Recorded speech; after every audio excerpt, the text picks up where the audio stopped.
হবে না। সুদীপ বলো। একদম, স্টেট রিমেন্স কনস্ট্যান্ট কথাটার মানে বডি যে স্টেটে আছে সেই স্টেটেই থেকে যাবে। যদি বডিটার ভেলোসিটি জিরো অবস্থাতেই ছিল, মানে বডিটা দাঁড়িয়ে ছিল, তাহলে বডিটা দাঁড়িয়েই থাকবে যদি নেট ফোর্স জিরো হয়। যদি বডিটা কনস্ট্যান্ট ভেলোসিটিতে মুভ করছিল, তাহলেও যদি নেট ফোর্স জিরো হয়, তাহলে বডিটা কনস্ট্যান্ট ভেলোসিটিতেই মুভ করতে থাকবে। সহজ language, state remains constant. Next question. হ্যাঁ হ্যাঁ বলো কি বলছি স্যার, ধরুন একটা অবজেক্ট স্যার অ্যাক্সেলারেট করছে, তাতে স্যার 4 রয়েছে, কিন্তু আমার আশেপাশে কোনো কিছু কম্পেয়ার করার জন্য নেই, তাহলে স্যার তখন কি করে বুঝবো যে আদৌ ফোর্স লাগছে কি লাগছে না? বুঝলাম না, একটা বডি রয়েছে তার উপর কটা ফোর্স আছে?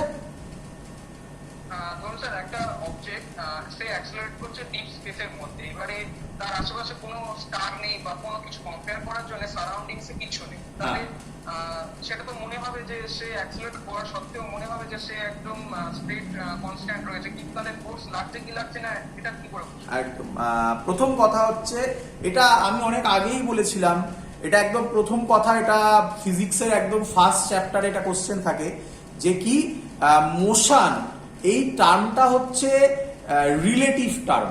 মোশন টার্মটা রিলেটিভ টার্ম। মোশন আমি তখনই কোনো বডির জাজ করতে পারবো যখন আশেপাশে কোনো বডিকে আমি তার রেসপেক্টে মুভ করতে দেখবো বা কিছু অ্যাক্সিলারেশন নিয়ে মুভ করতে দেখবো। যতক্ষণ না আমি তাকে বলতে পারছি যে বডিটা কারোর রেসপেক্টে কম্পেয়ার করতে পারছি, ততক্ষণ আমি বলতে পারবো না বডিটা মোশনে আছে কি মোশনে নেই। তাহলে এই যে বলা হয় বডি ইজ ইন মোশন, এটা একটা রিলেটিভ টার্ম। ইন রিয়ালিটি সব বডি স্টেশনারি আর সব বডি ইউনিফর্ম ভেলোসিটিতে মুভ করছে। বলো বুঝলে কি না? একদম, এই কোশ্চেনটা দেয়, আর পুরোনো দিনে দিত, আমাদের সময় এই কোশ্চেনটা খুব দিত।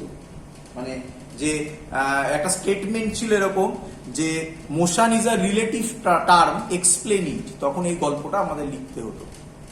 যাই হোক, এখন আর দেখ, প্রথম কথা হচ্ছে আমি এটা বিশ্বাস করি পড়াশোনা ফিজিক্সটা পড় আনন্দের জন্য, এরপরে পড়ার পর তারপরে নিঃসন্দেহে আমরা ভাববো, দেখবি আমি পড়ার সময়ও বলি যে এটা পরীক্ষায় আসবে, এটা পরীক্ষায় আসবে না। আমার কথা অনুসারে এখনকার দিনে পরীক্ষায় আসার প্রবাবিলিটি কম। এবার ধর ও আমাকে এই কোশ্চেনটা আজকে করলো না, কারোর স্কুলে দিত, তখন তাদের সেই স্টুডেন্টটা এসে আমাকে বলতো স্যার এই কোশ্চেনটা পারিনি, তখন তাকে অ্যান্সার দিয়ে দিতাম আমি। এইভাবেই শেখাটা হয়। সব তো একসাথে বলা সম্ভব নয়, যেগুলো বেসিক জিনিস, যেগুলো না বললেই নয়, সেগুলো শেখানো হয়। এবার কিছু জিনিস তো মিস হয়, সে সবসময় হয়। বল বুঝলি কিনা সবাই? তাহলে এটাই আমরা ছোটবেলায় পড়েছিলাম যে বডি যে স্টেটে থাকে, যদি কোনো এক্সটার্নাল ফোর্স অ্যাপ্লাই না হয় তাহলে সেই স্টেটেই থাকার চেষ্টা করে। এটাকে আমি ম্যাথামেটিক্যালি বোঝালাম, তোর সামনে, চোখের সামনে দেখা যাচ্ছে। ক্লিয়ার আইডিয়া সবার? চলো নেক্সট। আর কারো কোশ্চেন ছিল? হ্যাঁ সরি, বলো কার ছিল? দেবজিৎ ছিল, স্বাস্তিকার ছিল। বলো দেবজিৎ, বলো।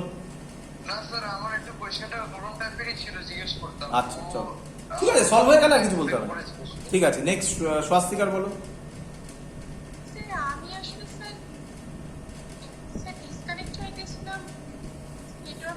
আচ্ছা আচ্ছা আচ্ছা, ঠিক আছে, চলো এবার চলো নেক্সট হচ্ছে, দেখো এবার এটা থেকে আমরা কিরকম অঙ্ক করবো। দেখ, তো পড়া অঙ্ক তোমাদের প্র্যাকটিসই দেবো আমি, তো অঙ্ক করবো, করে ফেলো সবাই অঙ্ক। আচ্ছা, তাহলে এটা আরেকটা কথা, আমি আরেকটা কথা বলবো, কে আমায় বলবে, এটা আমার শেখানো।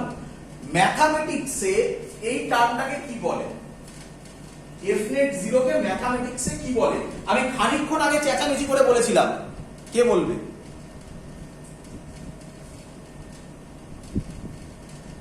এফ নেট জিরো, এটা ম্যাথামেটিক্সে কি ল্যাঙ্গুয়েজে থাকে এক্ষুনি বলেছিলাম আমি, ল্যামিস থিওরেমে আন্ডারলাইন করেছিলাম পর্যন্ত।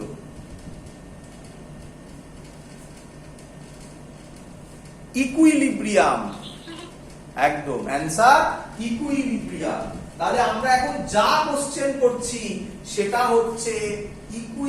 ইকুইলিব্রিয়াম।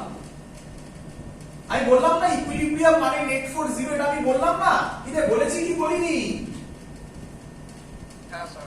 তাহলে তোরা বোঝ তোদের বইগুলোতে যেটা প্রবলেম সেটা হচ্ছে এরকম ক্লিয়ারলি দেওয়া নেই যে কোনটা কোন পার্টের অঙ্ক একসাথে করা সব। তার মানে ইকুইলিব্রিয়ামের অঙ্ক মানেই ফার্স্ট ফ্লোর অঙ্ক। আর তোরা হয়তো আশা করি জানিস, একটু তাড়াতাড়ি কর আজকে, তাহলে আমি আজকে করিয়ে দিতে পারবো। হ্যাঁ রে, কেউ আমাকে বলবি নিউটন সেকেন্ড লটা কি? আমি স্টেটমেন্ট চাইছি না, ম্যাথামেটিক্যাল কথাটা কেউ বলতে পারবি কি কি? স্যার ওটা হচ্ছে, হ্যাঁ বলে ফেলেছে, অলরেডি বলেছে। F is equal to M A নাকি? হ্যাঁ স্যার। আচ্ছা, যদি আজকে আমি তাড়াতাড়ি করি আমি দেখাবো F is equal to m এটা একটা পার্শিয়ালি কারেক্ট অ্যান্সার। তবে হ্যাঁ আমি ধরে নিচ্ছি আপাতত F is equal to M A. তাহলে তোরা বুঝে গেছিস যে যদি হ্যাঁ বাবা, rate of change of momentum. very good. Rate of change of momentum is directly proportional to the applied force on that body, তাই তো? তো সেটা নিয়ে আমরা আসবো, সেটা নিয়ে ওরা যেমন বললো F is equal to M A আসে, প্রচুর জায়গাতে পড়ানো হয় যে F is equal to M A মানেই নিউটন সেকেন্ড ল, সেটা যে পার্শিয়ালি কারেক্ট 100% নয় সেটা আমি দেখাবো। এবং তাহলে তোরা বোঝ নিউটনের ফার্স্ট ল মানে হচ্ছে নেট ফোর্স জিরো, আর নিউটনের সেকেন্ড ল মানে হচ্ছে সেখানে ফোর্স থাকবে। ফোর্স থাকবে মানেই আমার এখানে এখনো ছবিতে করা আছে, অ্যারো দিয়ে দেখ লেখা আছে এ নেট জিরো, ওই এ নেট জিরোটার হবে না, A net naught is equal to zero. তার মানে অ্যাক্সিলারেশন থাকলেই সেটা সেকেন্ড ল এর অঙ্ক। কি রে, মাথায় ঢুকছে কিছু? স্যার কেন? ওই যে বললাম F is equal to M A, F is equal to M A মানে ফোর্স তখন জিরো হচ্ছে না। এর সঙ্গে স্যার এই আপনি যে বললেন এ নেটটা নট ইকুয়াল জিরো, এটা কন্ডিশনটা কি? হ্যাঁ কেন নট ইকুয়াল টু জিরো হচ্ছে?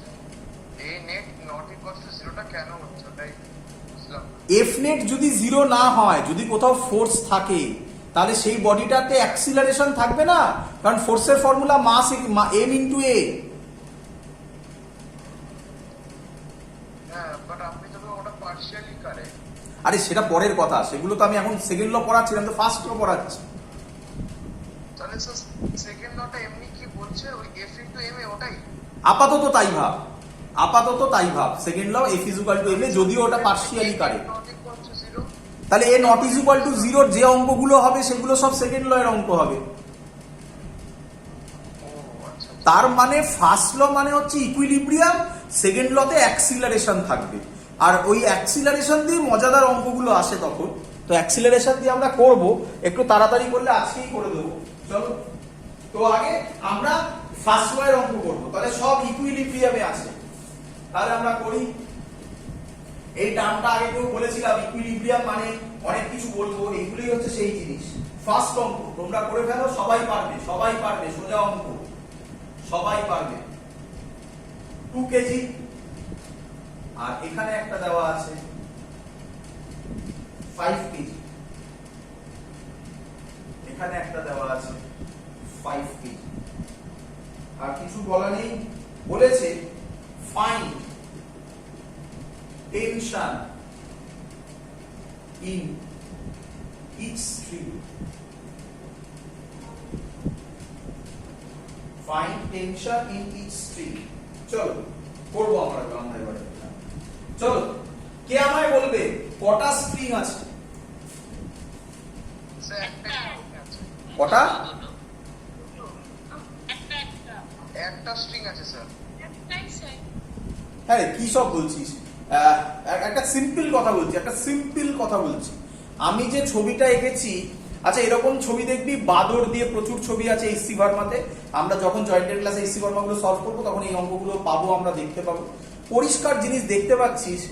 তুই ভাব না, আমি তোকে তো এইভাবে বলেছি যে একটা দড়ি দিয়ে 2 কেজি ঝুলছে, 2 কেজির তলা থেকে আরেকটা দড়ি ঝুলছে, তাহলে কটা দড়ি? একটা দড়ি কি করে দুটোকে ঝোলাতে পারে? কি রে, একটা দড়ি দুটোকে একমাত্র ঝোলাতে পারে এরকম হলে সেটা তো ভয়ঙ্কর কমপ্লিকেটেড একটা সিনারিও। একটা বডি দুটোকে ঝোলাতে পারে একমাত্র এরকম হলে, তাহলে এগুলো আমরা দেখাই না তখন এইরকম হলে, মানে পেঁচিয়ে ভেতর দিয়ে এসছে। কি তাহলে হ্যাঁ স্যার তোদের কি মাথাতে প্রথমে ওই কঠিনটাই এলো, মাথাতে সহজটা এলো না? বল বুঝলি কিনা? তাহলে কটা স্ট্রিং আছে? দুটো স্যার তাহলে কি দুটোতে টেনশন এক হবে না আলাদা হবে? হ্যাঁ, দুটো স্ট্রিং, তাহলে প্রত্যেকের টেনশন আলাদা হবে। একটা একটা করে করব, ভালো করে বোঝ। 5 কেজি করছি, 5 কেজি। বল তুই কে? 5 কেজি তোর নিচে কি কাজ করবে? ওয়েট বল 5G, বল 5G। 5G তোকে স্ট্রিংটা কোন দিকে টানছে? স্যার উপর দিকে তাহলে উপর দিকে কি কাজ করবে? টেনশন T1 করলাম, হয়ে গেল, শেষ। আর কিছু? স্যার দুটো আছে তো স্যার কেজিটা হবে না আচ্ছা, এই হলো ভুলটা। সেই এর জন্যই অঙ্ক দেওয়া। শিখে নে, আমি অ্যান্সার দিয়ে দিচ্ছি, ভালো করে শুনবি। লাইফে কোনোদিনও এই প্র্যাকটিসটা না করলেই ভালো, কারণ এই প্র্যাকটিসটা যদি লাইফে এক্সপিরিয়েন্স করতে হয় তাহলে ভাগ্যে দুঃখ আছে। ধর তুই তোর বন্ধু কোথাও থেকে পড়ে গিয়ে, সিনেমাতে প্রচুর দেখেছিস, কোনো একটা গাছের ডাল ঝোলে ঝুলছে, তাহলে তোর বন্ধু হলো 2 কেজি, আর তুই তোর বন্ধুটার পা ধরে ঝুলছিস। তুই কি তোর বন্ধুর ওয়েট ফিল করবি না তোর বন্ধু তোর ওয়েট ফিল করবে? আমার বন্ধু আমার তাহলে তুই মানে কে? 5 কেজি, তুই কি 2 কেজির ওয়েট ফিল করবি? না তাহলে তুই কি করে 2 কেজিকে আবার তলায় দিবি? এসব কিসব ভাবনা চিন্তা করছিস?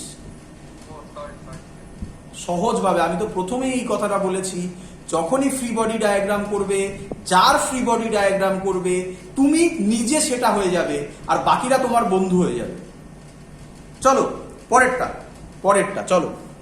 এবার 2 কেজির ফ্রি বডি ডায়াগ্রাম করব, দেখে নাও, সাইডে করছি। এবার 2 কেজির ফ্রি বডি ডায়াগ্রাম করব, চলো এইখানে করছি। 2 কেজি, বল তুই কে?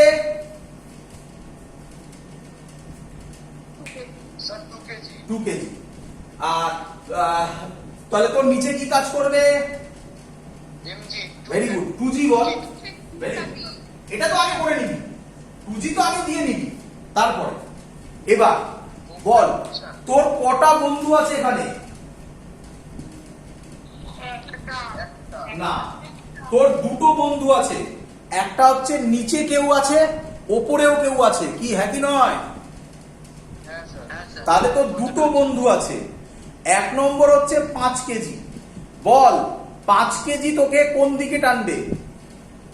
নিচের দিকে তাহলে ভালো করে দেখবি, নিচের দিকে কাজ করবে T1। দড়িতে কি কাজ করে? T1।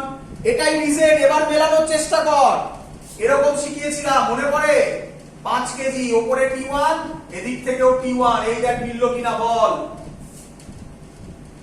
হ্যাঁ স্যার এবার ধরতে পারছিস স্যার কেন শিখিয়েছিল? দুদিক থেকে ভাবতে।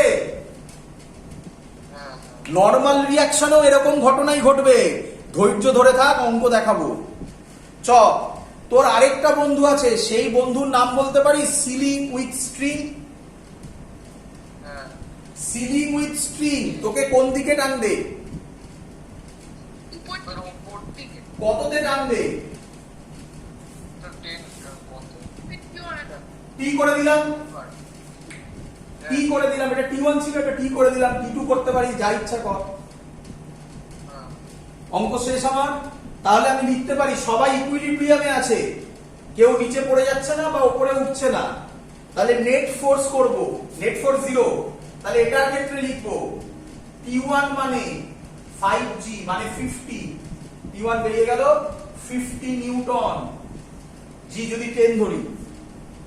এটাই যদি করি, নিচে কে কে কাজ করছে? 2G plus T1 is equal two T। 2G মানে 20, T1 মানে কত বেরোলো? 50, তাহলে T হবে 70 নিউটন। বল বুঝলি কিনা অঙ্ক?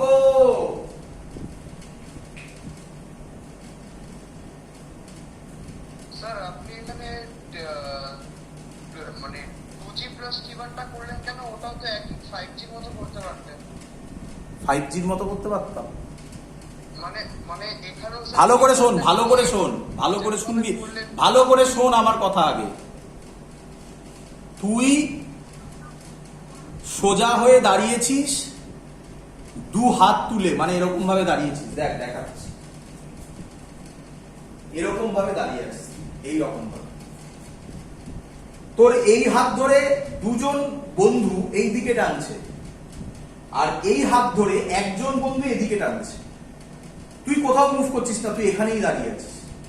তাহলে আমি কি বলতে পারি না এই দুজন বন্ধু যে ফোর্সে টানছে সেটা ইজ ইকুয়াল টু এই একজন বন্ধু যে ফোর্সে টানছে? হ্যাঁ স্যার। তাহলে নিচে কে কে কাজ করছে?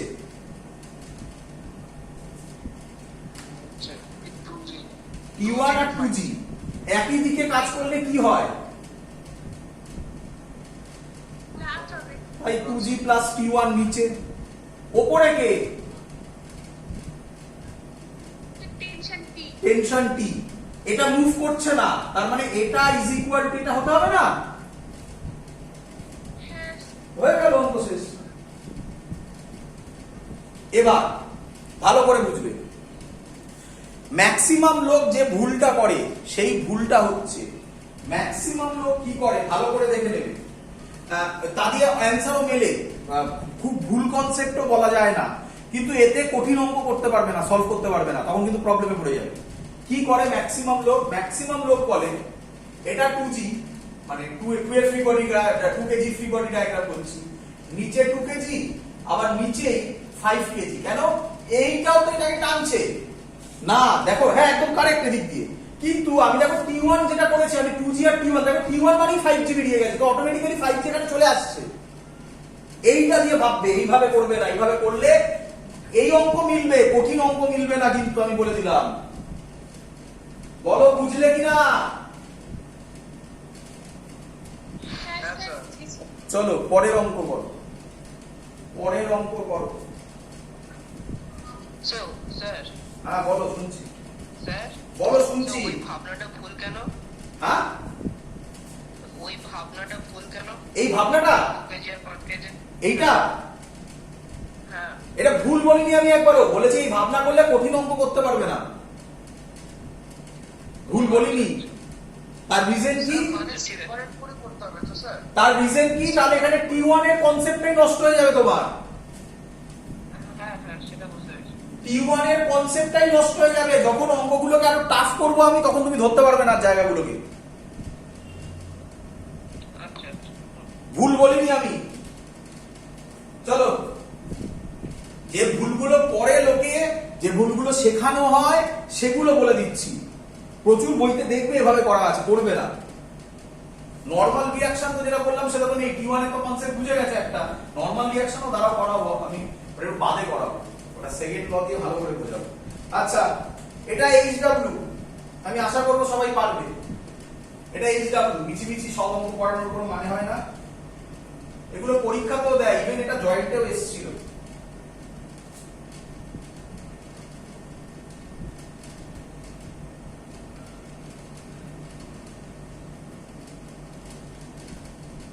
কটা স্ট্রিং?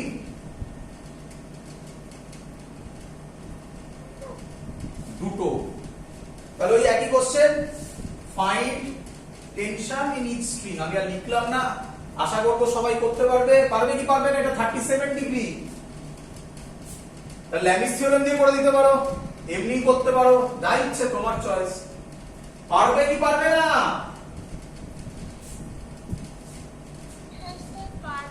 এটা T1, এটা যদি T2 করি তাহলে অ্যান্সার লিখে দিচ্ছি, এটা বেরোবে, T1 এর ভ্যালু বেরোবে 3/5 T2, আর T2 বেরোবে 50, এটা অ্যান্সার বেরোবে। বাড়িতে করে নেবে নিজেরা, ট্রাই করবে, না পারলে আমায় বলবে, আমি করে দেবো।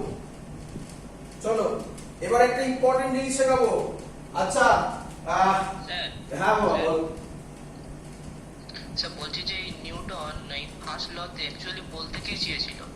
বলতে চেয়েছিল যে আমরা সবাই কুড়ে মানুষ। কি তার মানে? কি আমরা সবাই যেভাবে থাকি সেইভাবেই থাকতে চাই। আমরা কেউই বিপ্লবকে মানে রেভলিউশনকে পছন্দ করি না। যে যেভাবে আছি সেইভাবেই থাকতে চাই। আর যদি কোনো রেভলিউশন আনতে হয় তাহলে এক্সট্রা ফোর্স দিতে হবে, তার মানেই ওয়ার্ক ডান করতে হবে। তাই তুইও বাড়িতে বলিস মা ওটা এনে দাও, বাবা ওটা এনে দাও, তুই নিজে উঠে আর করিস না। কারণ তোকে যদি উঠে যেতে হয় তাহলে একটা এক্সট্রা ফোর্স দিতে হবে। তাহলে তুই ছিলিস বসে, তাহলে তুই চাস সারা জীবনই বসে থাকি।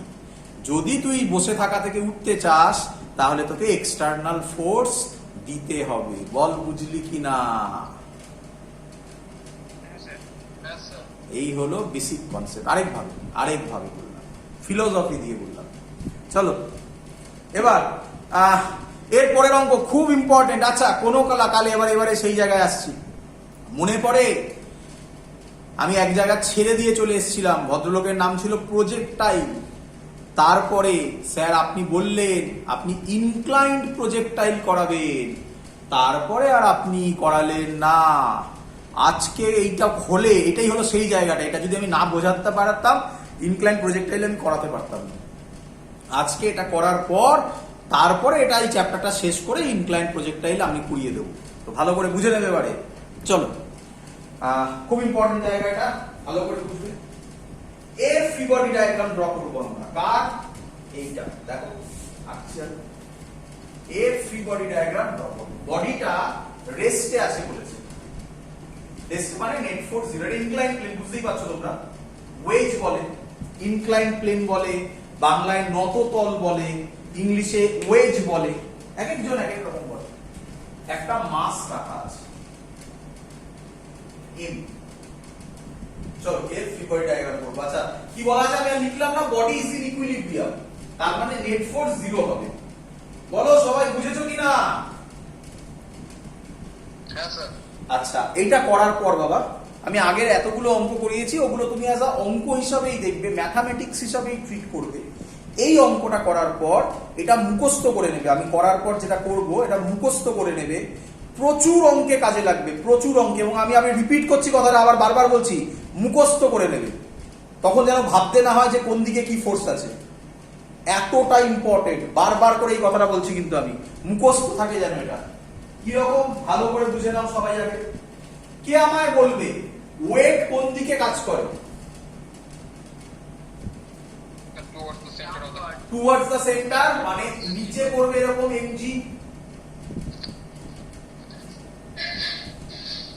বলো বুঝলে কিনা সবাই? হ্যাঁ স্যার। এখান থেকে আর একটু সুবিধা হবে আমার। হয়েছে সবার? চলো যদি এমজি কাজ করে, রিঅ্যাকশন ফোর্স আমি শিখিয়েছিলাম কোন দিকে কাজ করবে? বডিটার উপর। ভালো করে দেখবে এই অ্যাঙ্গেলটা 90 ডিগ্রি হবে। বলো বুঝলে কিনা? হ্যাঁ স্যার। ম্যাক্সিমাম লোক কি ভুল করে দেখিয়ে দিই। কি ভুল করে ম্যাক্সিমাম লোক? ম্যাক্সিমাম লোক এটা করে, দে বাবা সবসময় ওরে আলাদা, মানে ভালো করে দেখ, এটা এরকম নয়। এটা যদি আমি এরকম করি এটা কোনোদিনও 90 ডিগ্রি হয়? কি রে বুঝলি কি বুঝলি না?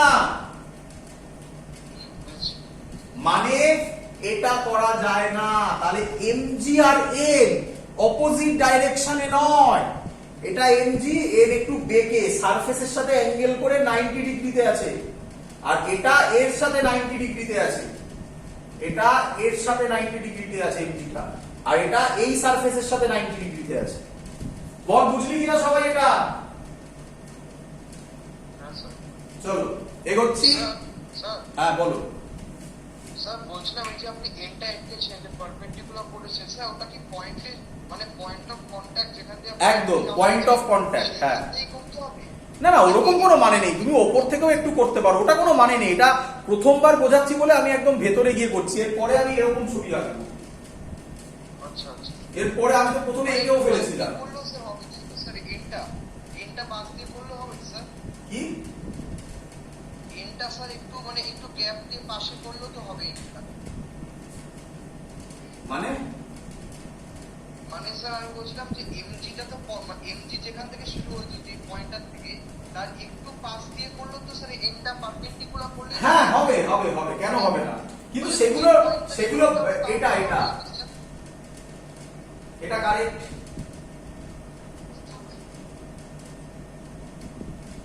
এটা বলছিস, হ্যাঁ এটাও হ্যাঁ, কারেক্ট, এই কথাই বলছি স্যার। এটাও কারেক্ট। তুই আমায় বল তো, তুই আমায় বল, তুই আমায় বল, তোর এটা করলে সুবিধা হবে না এটা করলে সুবিধা হবে?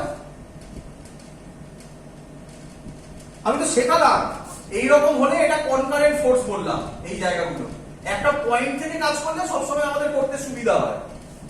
তা কেন কিছু কিছু আমি কঠিনটা করতে যাবো? ভুল হবে আবার অনেক ওখান থেকে, কি হতে পারে কারেক্ট, এটা ভুল এটা রং। চলো ভালো করে বুঝতে পারে। দেখো এই এনটা, এই এমজিটা, এই এমজিটা কি এন এর একই লাইনে? বলো। না স্যার তাহলে যদি একই লাইনে না হয় আমি তাকে প্লাস মাইনাস করতে পারি না। একই লাইনে হলে যেহেতু ইকুইলিব্রিয়ামে আছে আমি বলবো লেফট হ্যান্ড সাইডে যত ফোর্স, রাইট হ্যান্ড সাইডে তত ফোর্স, ওপরে যত ফোর্স, নিচে তত ফোর্স, তাই তো? আমি একটু অঙ্কটাকে সুবিধা করার জন্য করছি, কারণ এখন তোদের বুঝতে একটু প্রবলেম হবে। আচ্ছা ঠিক আছে, আমি বুঝিয়ে নিই তারপরে করছি। এটা অ্যাকচুয়ালি এরকম থাকতে পারে না, যাই হোক পরে বলছি। এটা এই এমজিটাকে এর জন্য আমি দুটো কম্পোনেন্টে রিজলভ করব। কি? এটা যদি থিটা হয়, আমি আশা করব বোঝাতে পেরেছি, এই একই লাইনে এটা থিটা হলে এটা থিটা হবে। তাহলে কেন হবে উত্তর দিচ্ছি পরে, যদি কারো ডাউট হয়। তাহলে এটা হবে এমজি কস থিটা, আর এই বরাবর হবে এমজি সাইন থিটা। এটা থাকবে না, কিন্তু এটা কেটে যাবে। এটা বুঝলি কিনা বল সবাই?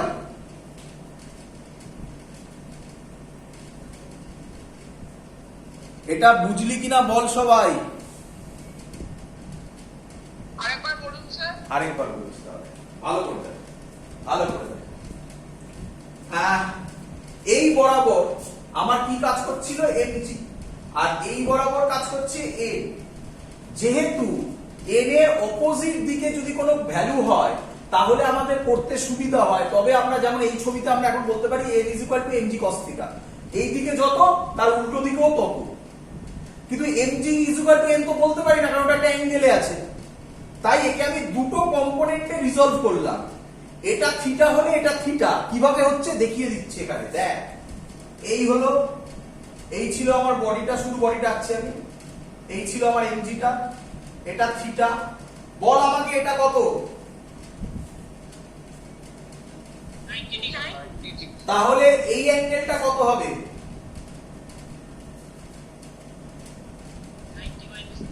90 ডিগ্রি মাইনাস থিটা।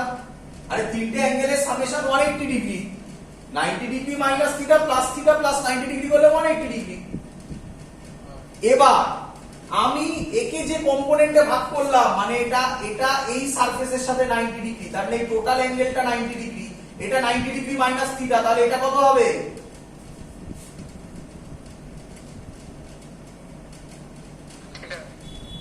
এই টোটাল অ্যাঙ্গেলটা, এই টোটাল অ্যাঙ্গেলটা 90 ডিগ্রি, এই টোটালটা 90 ডিগ্রি। তার মধ্যে এইটা হয়ে গেছে 90 ডিগ্রি মাইনাস থিটা, তাহলে এটা কত হবে?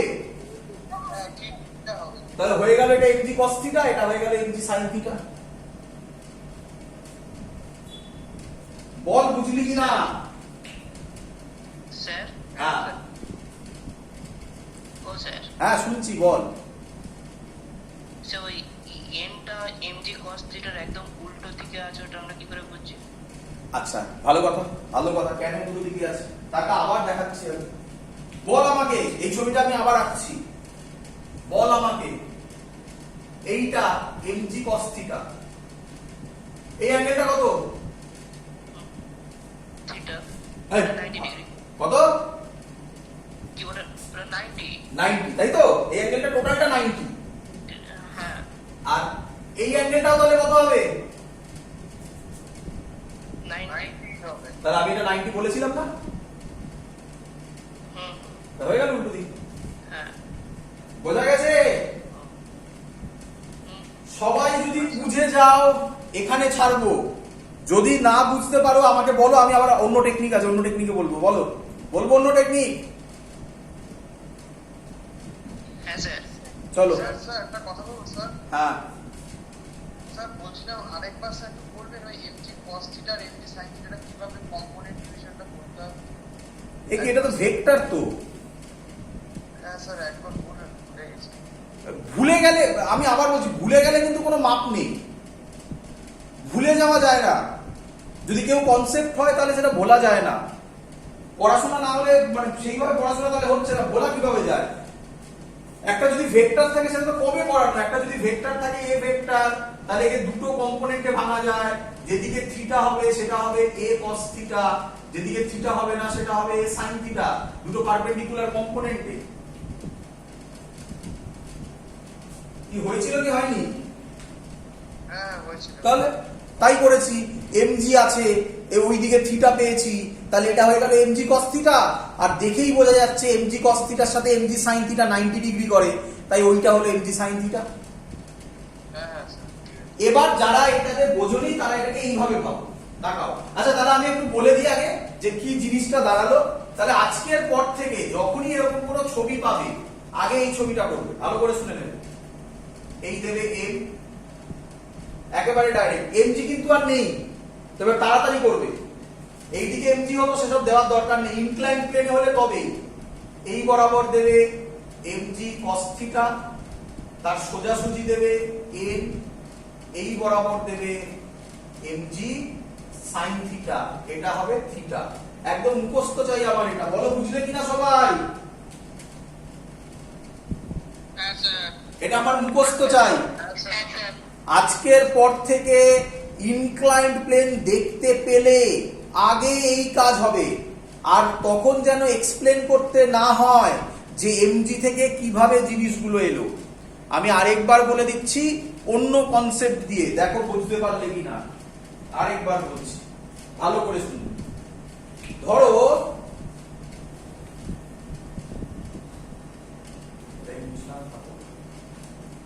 দেখ, এই আছে, এইটা হলো আমার এমজি, ভালো করে বুঝুন। আর এইটা এখান থেকে দেখাই তাহলে সুবিধা হবে, এটা হলো আমার এ। চলো বুঝলে কিনা বলো, বলো এই ছবিটা ক্লিয়ার সবার? চলো আমি বলতে পারি, এটাকে আমরা বলতে পারি এটা এক্স অ্যাক্সিস, এটা ওয়াই অ্যাক্সিস।